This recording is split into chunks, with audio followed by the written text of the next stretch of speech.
প্রথমে FIFA ranking এ 36 ধাপ এগিয়ে থাকা বাহরাইনকে বিধ্বস্ত। এবার বাংলার বাঘিনীরা হারালো 73 ধাপ এগিয়ে থাকা মায়ানমারকে। আর তাতে প্রথমবারের মতো এএফসি এশিয়ান কাপের মূল পর্বে খেলার পথে এক পা দিয়ে রাখলো বাংলাদেশ জাতীয় নারী ফুটবল দল। বুধবারে ইয়াঙ্গুনের থুয়ান্না স্টেডিয়ামে এশিয়ান কাপ বাছাই পর্বে নিজেদের দ্বিতীয় ম্যাচে মায়ানমারকে 2-1 গোলে হারিয়েছে বাংলাদেশ। জোড়া গোল করে লাল সবুজের জয়ের নায়ক ঋতুপর্ণা চাকমা। এই জয়ে প্রথমবারের মতো এশিয়ান কাপে জায়গা অনেকটা নিশ্চিত করে ফেললো বাংলাদেশ। 2 ম্যাচে বড় জয় নিয়ে টেবিলের শীর্ষে ওঠার পাশাপাশি গোল ব্যবধানে অনেকটা এগিয়ে গেল লাল সবুজের দল। শেষ ম্যাচে তুর্কমেনিস্তানের বিপক্ষে ড্র করলে এশিয়া কাপের মূল পর্বে জায়গা নিশ্চিত হবে বাংলাদেশের। তবে হেরে গেলেও সুযোগ থাকবে। সেক্ষেত্রে মিয়ানমার বাহরাইনের ম্যাচের দিকে চেয়ে থাকতে হবে ঋতুপর্ণাদের। এশিয়ান কাপের বাছাই পর্বে এর আগে কখনো না জিততে পারলেও এবার বাহরাইনকে 7-0 গোলে হারিয়ে শুরু করেছিল বাংলাদেশ।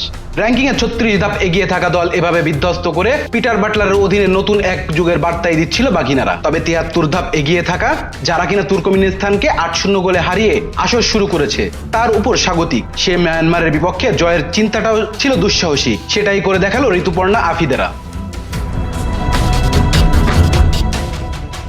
আক্রমণ পাল্টা আক্রমণে বাংলাদেশের ভাগ্য খোলে 19 মিনিটের ফ্রি কিকে। ঋতুপর্ণা ফ্রি কিকে প্রথমে মায়ানমারের রক্ষণ দেয়ালে প্রতিহত হয়। ফিরতি বলে ঋতুপর্ণা জোরালো কোনায় শট নেন। মায়ানমারের রক্ষণ ও গোলরক্ষককে পরাস্ত করে বল জড়ায় জালে। প্রথমার্ধে ভাগ্যের সহায়তা পেয়েছে বাংলাদেশ।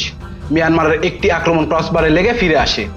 ফিরতি বল মায়ানমারের ফরওয়ার্ড পায়ে পড়েছিল। সেই বল জালে পাঠাতে পারেনি স্বাগতিক দলের ফুটবলার। প্রথমার্ধের শেষ দিকে বাংলাদেশের গোলরক্ষক রুকমা চাকমা 2 বার গোল পোস্টে ছেড়ে বেরিয়ে এসেছিলেন। তবে মায়ানমারের ফরওয়ার্ড ফিনিশিং এর দুর্বলতায় বড় কোনো বিপদ ঘটেনি। এগিয়ে থেকে বিরতিতে যায় Bangladesh.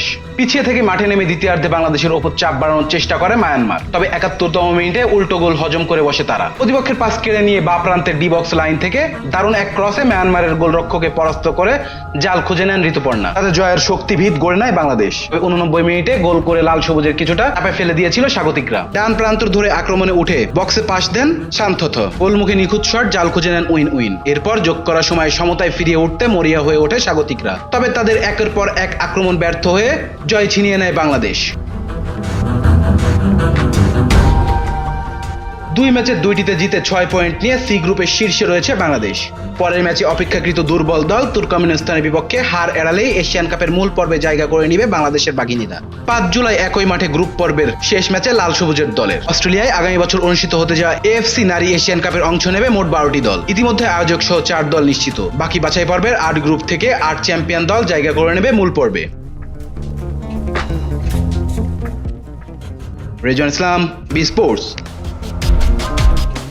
Please subscribe our channel to get more information about Cricket World.